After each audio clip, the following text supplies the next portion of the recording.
The earthquake came and hit totally unexpected.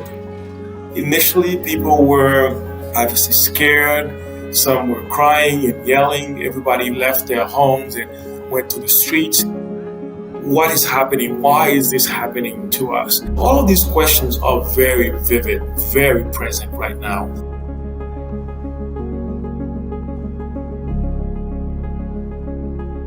We have people on the ground, facilitators and members of the church-facing teams that allowed us to get information right away. We also sent a team to assess what is the situation and so that we can develop a comprehensive plan of response. We need to put our heads together. The church has a responsibility and an opportunity, especially the church worldwide has an opportunity to come alongside to actually bring out support.